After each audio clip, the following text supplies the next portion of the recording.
राम राम बंधुओं, ज्योतिर्लोक में आपका फिर से हार्दिक स्वागत है। पिछली चर्चा में हम उत्तरा शौच जो है उत्तर क्रिया शौच, इसमें 4 रोदन, स्पर्श, अलंकरण और अनुगमन की चर्चा करना तो चाहते थे, किंतु चर्चा लंबी हो गई तो नहीं कर पाए। उसमें से 2 शेष है। अभी आगे क्या 4 पुनः आगे होगा। आज हम अलंकरण, इस चर्चा में अलंकरण और अनुगमन को समझेंगे।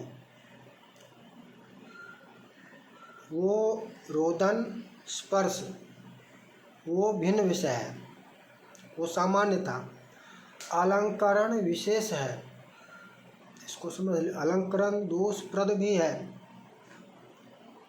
अलंकरण प्रेत का, सबका अलंकरण करना। अलंकरण में क्या क्या, पहले तो यह जानना होगा अलंकरण में क्या क्या। तो अलंकरण में उस सब का स्पर्श से आगे की कोई भी क्रिया करना, जैसे घृतलेप करना, माला पहनाना, सिंदूर चंदन इत्यादि अर्पित करना, फूल देना, वस्त्र पहनाना, घृतलेप करना इत्यादि सब कुछ अलंकरण में आ जाता है। अच्छा, अलंकरण में वो जो बनाते हैं रथी कहा जाता है। बाँस वाला, बाँस जिस पर सबको लेकर जाते हैं, वो बनाना भी अलंकरण में ही आता है। उसको सजाना, बांधना उस पर, ये भी अलंकरण में ही आता है। उस पर उठाकर उस पर रखना, ठीक है, वो भी अलंकरण ही होता है। तो अलंकरण दोषप्रद कहा गया। शौच इसमें छोड़ दीजिए, इसमें दोष भी कहा गया है। और शुद्धि का विधान पहले समझना होगा। विशेष करके ब्राह्मणों की शुद्धि का विधान तो होता ही है। क्यों? क्योंकि ब्राह्मण का, देखिए, भाग लेना और संस्कार कराने के लिए भाग लेना, दाह संस्कार कराने के लिए सम्मिलित होना, दोनों भिन्न विषय है। दूसरा विषय जो है उसमें कर्म आ जाता है। और जिस प्रकार सभी कार वर्ग इस प्रकार के अशौच से बाहर होते हैं, उसी प्रकार ब्राह्मण भी कराने के लिए जो जाता है वो अशौच से बाहर होता है। किंतु जो कराने वाला है, कर्मकांडी पंडित, वो सभी नहीं, सभी बाहर नहीं होता है। शुद्धि का विधान फिर भी है। उसकी शुद्धि का विधान है क्या, इसको भी थोड़ा सा जानना होता है। अनुगम्य शवम बुद्धिया स्नात्वा स्पृष्ट्वा हुतासनम सर्पिः प्रास्य पुनः स्नात्वा प्राणायामैर्विशुध्यति, कण्व का वचन है। अनुगम्य शवम बुद्धिया, बुद्धिपूर्वक अनुगमन करने पर स्नान करे, स्नात्वा स्पृष्ट्वा हुतासनम, अग्नि का स्पर्श करे, सर्पिः प्रास्य घृत प्राशन करे, पुनः स्नात्वा पुनः स्नान करे, प्राणायामैर्विशुध्यति, और प्राणायाम करे। प्राणायाम की संख्या 100 बताई गई है। अच्छा, ब्राह्मण इसमें बाहर कैसे, ये कर्म का था। अब वृद्ध पाराशर का देखिए, प्रेत संस्पर्श संस्कारैर् ब्राह्मणो नैव दुष्यति, वोढ़ा चैवाग्निदाता च सद्यः स्नात्वा विशुध्यति। इसमें एक प्रकरण धर्मार्थ भी है। अनाथ प्रेत का जो करता है वो धर्मार्थ हो जाता है। अनाथ प्रेत का संस्कार करना ये धर्मार्थ में आ जाता है। इससे भी संबंधित है कि धर्मार्थ यदि अनाथ प्रेत का संस्कार कर रहे हैं तो दाह संस्कार करने पर भी स्नान मात्र से ही सद्यः शुद्धि होती है। सद्यः शौच है। स्नान मात्र ही करना अपेक्षित है, चाहे जो भी कोई भी संस्कार करता हो। और ब्राह्मण जो जाता है यहीं पर, ये ब्राह्मण के लिए वहाँ पर वो कराना वाला कर्मकांडी ब्राह्मण, उसके लिए भी यही है। वृद्ध पाराशर का वचन है कि ब्राह्मण उस अशौच से, ब्राह्मण उसमें स्पर्श होने पर भी, अनुगमन होने पर भी, क्योंकि वो भी जाएगा साथ ही, स्पर्श भी संभव है, वहन तो नहीं करेगा, अब कर ले तो ये अलग बात है, लोग के पीछे क्या ना करे, रोने की तो आवश्यकता ही नहीं है। वो वहाँ पर मंत्र पढ़ाने के लिए जाएगा, संस्कार कराने के लिए जाएगा, वहाँ पर उसकी उपस्थिति से अन्न की शुद्धि होगी, समझिए, उसके लिए अशौच नहीं होगा, उस कर्मकांडी ब्राह्मण के लिए अशौच नहीं होगा। अब आइए अलंकरण को समझते हैं। ये तो भिन्न विषय था, उसे थोड़ा सा हटकर था। अलंकरण को समझते हैं। अलंकरण में क्या क्या, ये तो समझ गए कि अलंकरण में सबका कुछ भी करना, कुछ भी सबके लिए, सबको चढ़ाना, सजाना, सबके निमित्त कुछ भी करना, ये अलंकरण है। सबके निमित्त मंडल निर्माण भी किए, बिछावन भी लगाए, ये अलंकरण में आएगा। ठीक, अलंकरण समझ गए। चंदन इत्यादि करना तो घृत लेप करना, ये सब तो है ही। सबके निमित्त और भी कुछ करेंगे तो अलंकरण में ही वह गण्य होगा, गिना जाएगा। इसमें एक है असाध, ये मुख्य रूप से दोष है। इसमें दोष कहा गया है। अलंकरण सपिन्नों का ही करना चाहिए। सपिन्नों का तात्पर्य जिसका, या अथवा उसको छोड़ दीजिए, सपिन्नों का नहीं, अशौच संबंधियों का, जिसका अशौच मान्य है, जिसका अशौच स्वतः सिद्ध है, वो सपिंड हों, शोधक हों, गोत्रज हों, सकुल्य हों, संबंधी हों, बंधु बांधव, जो जिनका अशौच बंधा हुआ है, अशौच संबंध है, उनके लिए दोष नहीं है अलंकरण में, ये भी जान लीजिए। उनके लिए अलंकरण में दोष नहीं है। दोष किसके लिए है? तो जिसका अशौच संबंध नहीं है उसके लिए दोष है। उसमें भी अजातीय हो तो सब जात्यानुसार अशौच भी होगा। अजातीय हो जाए तो, अशौच स्वतः सिद्ध है तो उसके अनुसार सिद्ध रहेगा। और असपिंड में, सपिंड का तो अलग विधान है। असपिंड, असपिंड का तात्पर्य यहाँ पर जो सपिंड नहीं, जो सपिंड ना हो, किंतु इसमें जो अशौच जिसका संबंधित है वो सभी आ जाएंगे। जिसका अशौच जो मान्य, जितने लोग मान्य करते हैं वो सभी आ जाएंगे। उससे बाहर जिसका अशौच नहीं मानते हैं, जिसके अशौच से बंधे हुए नहीं हैं, जुड़े हुए नहीं हैं, संबंधित नहीं है अशौच जिससे, वो उसको असपिंड में लिया जाएगा। यहाँ पर उसका अलंकरण यदि करेंगे, गोत्थिया जिसका अशौच नहीं होता है, जिससे पीढ़ी कटा हुआ है, ठीक, असजातीय में दशरात्रा नहीं, पूर्ण अशौच, उसके अनुसार अशौच भी होगा। असपिंड में, सपिंड से रहित जो है, जिसका तात्पर्य अशौच संबंध से भिन्न होना, यह लीजिए लेना होगा। उसमें पादक कृच्छ करने का प्रायश्चित कहा गया है। इसमें दोष है, अलंकरण में दोष है।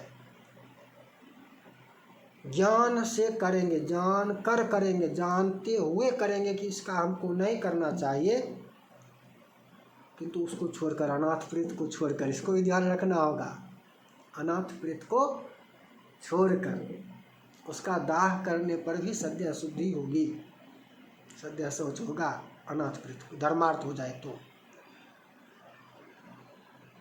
धर्मार्थ से अतिरिक्त सामान्य अवस्था में असपिंड का भी यदि अलंकरण करते हैं, सबका अलंकरण जानते हुए ज्ञान अवस्थ, तो पादक कृच्छ करना होगा। अज्ञान से प्रमाद से यदि कर लिए तो उपवास, अशक्त होने पर, यदि अशक्त हो, जो ना कर सके, उपवास में भी सक्षम ना हो, उसके लिए स्नान मात्र, किंतु यहीं पर पुनः प्रश्न आ जाता है कि यह देगा कौन, यह बताएगा कौन। अब तो जो पढ़ लिया सो पंडित हो जाएगा, जो पढ़ लिया सो पंडित कहलाएगा, जो मंदिर का पुजारी है उसको भी पंडित कहेंगे, चाहे कोई भी हो। ये आज्ञा का अधिकार मात्र ब्राह्मण को है, गुरु को है। प्रायश्चित विद्वान ब्राह्मण से ही लिया जाता है, उन्हीं के द्वारा उपदेश करने पर उसका महत्व होता है, वह फलित होता है। स्वतः पुस्तक देख कर लेंगे तो नहीं होगा। इस वीडियो को जान लिए, अब इसके अनुसार करेंगे तो नहीं होगा। आप वहाँ पर गए तो आप अपने जो ब्राह्मण हैं उनसे आज्ञा की आवश्यकता होती है। प्रायश्चित जहाँ पर आ जाता है, जहाँ पर दोष आ जाता है, वहाँ पर, यहाँ पर दोष है इसलिए पादक कृच्छ कहा गया है। अज्ञान में एक उपवास एकमात्र, उपवास का तात्पर्य एक दिन का उपवास, और अशक्त होने पर स्नान। तो क्या करना है तीनों में आ गया ना। अपने मन से नहीं कर सकते हैं, अपने मन से आप नहीं कर सकते हैं कि मैं अशक्त हूँ, मैं स्नान ही करूँगा, मैं उपवास ही करूँगा, पादक कृच्छ ही नहीं करूँगा। अपने मन से स्वविवेक से निर्णय नहीं कर सकते, ये अधिकार नहीं है। और जो जन्मजात ब्राह्मण नहीं है वो भी आज्ञा नहीं देने के लिए तो दे ही देगा, भले ही उसको नरक जाना, नरक का डर रहेगा तो वह स्वयं को ब्राह्मण कहेगा। नरक का तो डर उसको नहीं है ही नहीं, तभी तो वह पढ़ लिया तो अब पुजारी बन रहा है और पंडिताई कर रहा है। जो जन्म से ब्राह्मण नहीं है, नहीं हो सकता है, उसको नरक का, अधर्म का डर भय नहीं है, धर्म से कोई लेना देना नहीं है, तो धर्म के नाम पर अधर्म कर रहा है। वह स्वयं को पंडित ब्राह्मण घोषित कर रहा है और सब, किंतु वो तो नरकगामी है, उसको जाने दीजिए। आप स्वयं का तो विचार करेंगे, उसकी आज्ञा में दोष निवारण नहीं होगा। दोष का निवारण विद्वान ब्राह्मण चाहिए, पढ़ा तो होना चाहिए, ज्ञानी तो होने हो, जन्मजात भी हो, यह भी आवश्यक है।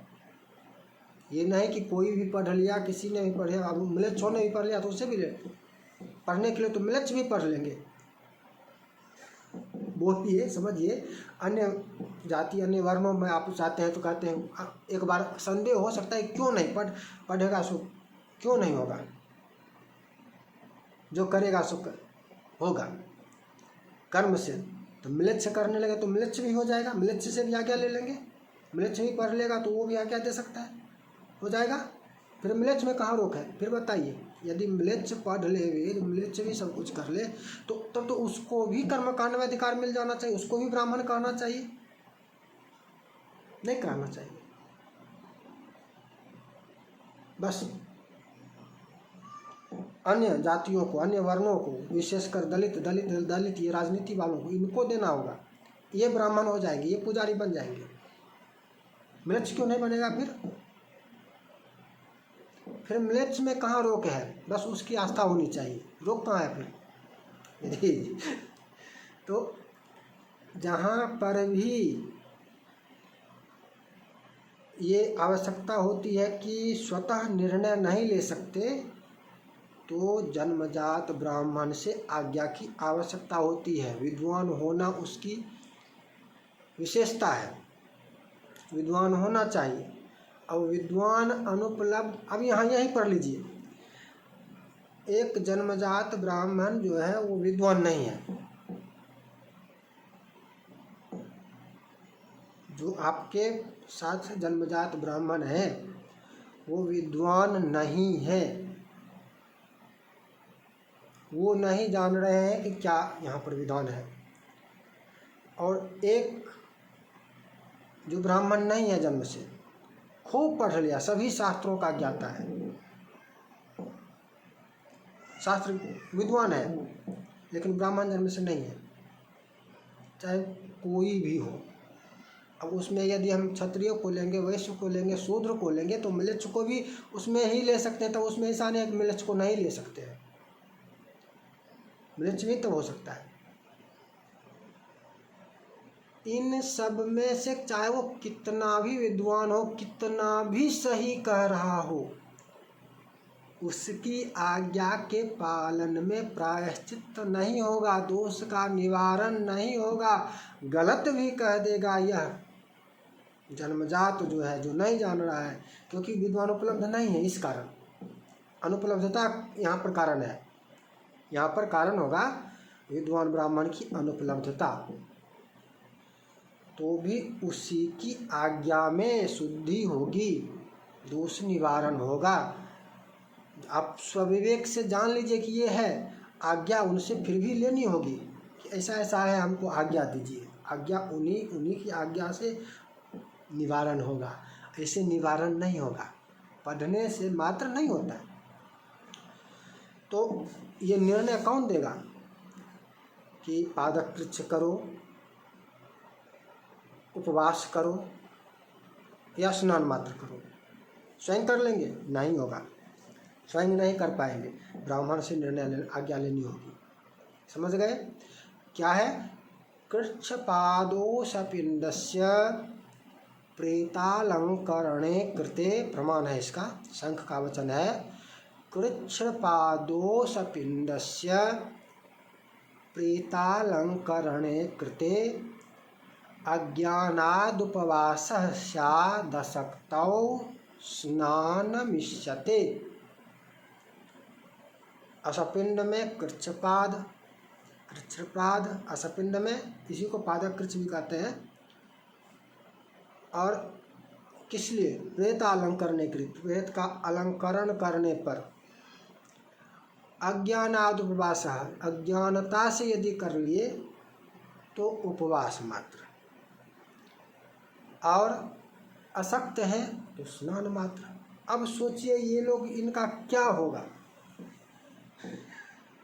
जो म्लेच्छों का भी अलंकरण जाकर करने वाले हैं, भाईचारा वाले, सेकुलर कीड़ा जिनके दिमाग में है, इनको कौन सा प्रायश्चित लगे? इनका तो प्रायश्चित होगा ही नहीं, तो म्लेच्छों का भी जाकर करते हैं। असपिंड में कृच्छपाद कहा गया है। असपिंड में जानकर यदि करेगा, असपिंड का तात्पर्य क्या मतलब है? कि जिसका अशौच संबंध नहीं है, इतना संक्षेप में समझिए, जिससे किसी प्रकार का अशौच संबंध नहीं है, चाहे वो अगुतिया है अथवा संबंधी है, कुटुंब है, बुआ, मौसी, मामा, नाना, बंधु बांधव, जिससे अशौच संबंध है, उसके अतिरिक्त जिसका अशौच संबंध नहीं है, भले ही ब्राह्मण में ब्राह्मण हो, क्षत्रिय में क्षत्रिय हो, सजातीय ही क्यों ना हो, किंतु अशौच संबंध नहीं है, तो उसके लिए कृच्छपाद, पादक कृच्छ प्रायश्चित है, व्रत करना होगा। कहाँ पर? यह स्वजातीय में, स्वजातीय में, और असजातीय में उसके अशौच के अनुसार अशौच भी, जिसका सब है उसके अनुसार अशौच भी होगा, और ये पादक कृच्छ भी करना होगा। पादकृच्छ अशौच निवृत्ति के पश्चात होगा। तब अशौच यदि होता है, ये पादकृच्छ जब भी होगा तो अशौच निवृत्ति के पश्चात होगा, ये जान लीजिए। जहाँ पर अशौच नहीं है तहाँ पर पादकृच्छ सीधे होगा। अन्यत्र जहाँ पर अजातीय हो जाएगा, मतलब सजातीय नहीं होगा, वह सजातीय होगा, वहाँ पर अशौच भी होगा और उसका पूर्ण शौच होगा। किसका? जिसका सब है। तत्पश्चात पादकृच्छ करना होगा। अब इन लोगों का और इन विशेष करके महानगर के लोगों का जो भाईचारा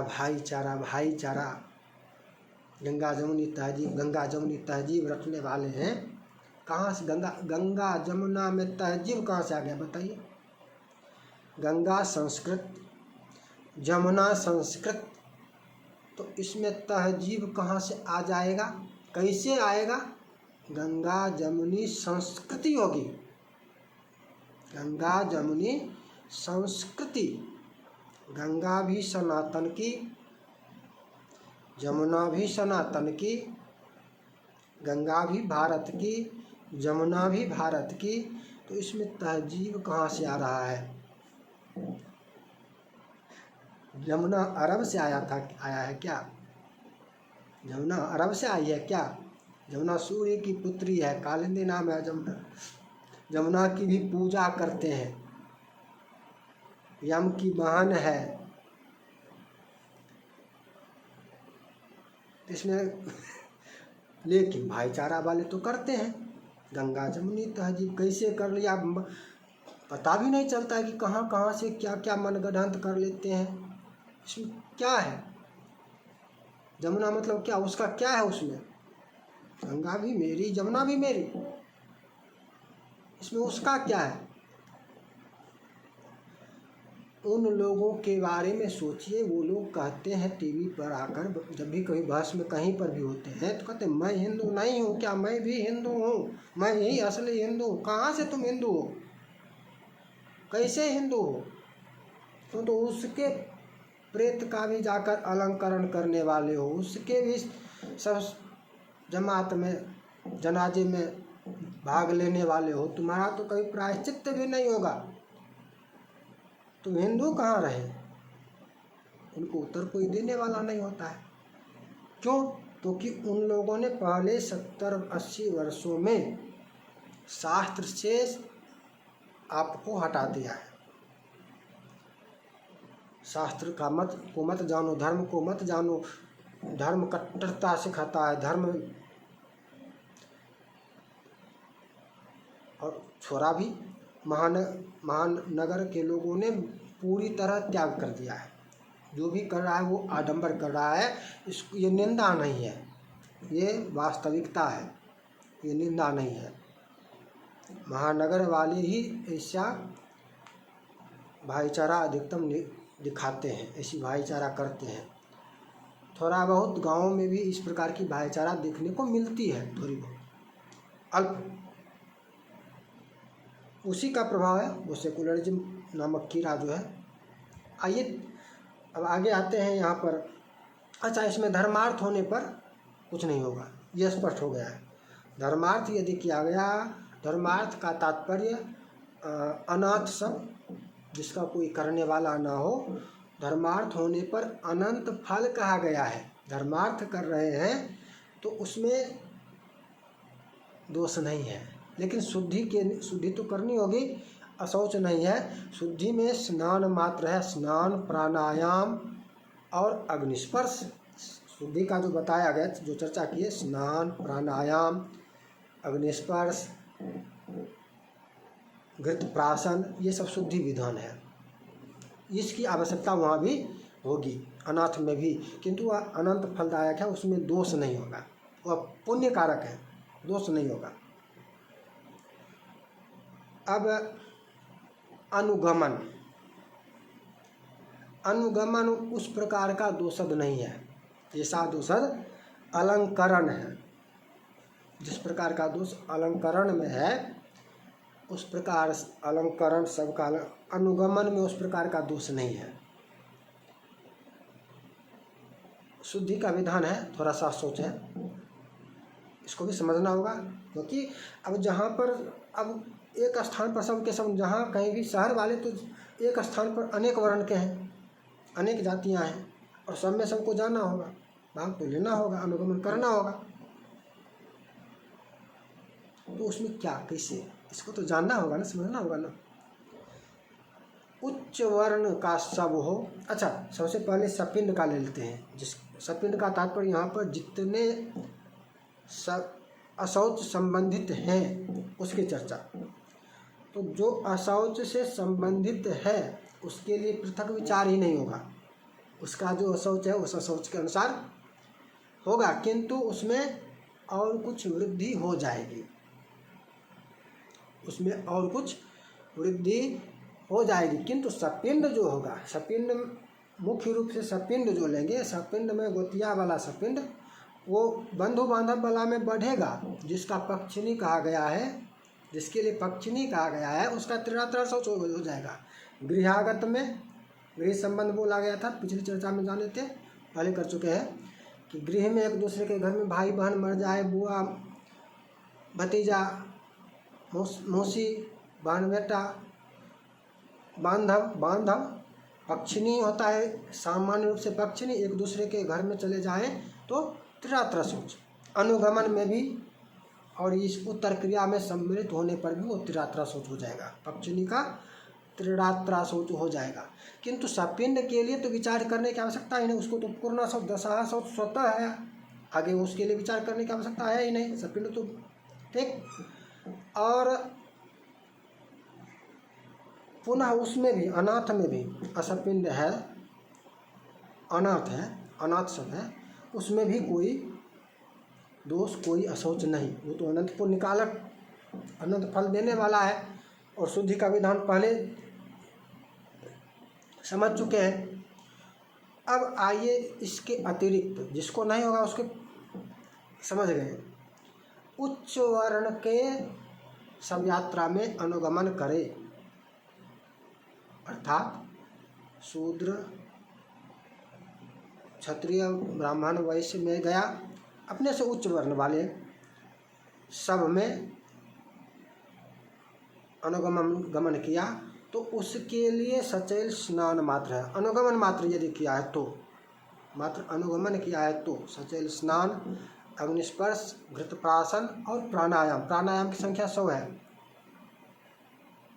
सचैल स्नान, अग्निस्पर्श, घृतप्राशन, पुनः स्नान, ऐसा भी विधान है, पुनः स्नान और 100 प्राणायाम, ये शुद्धि में आता है। हीन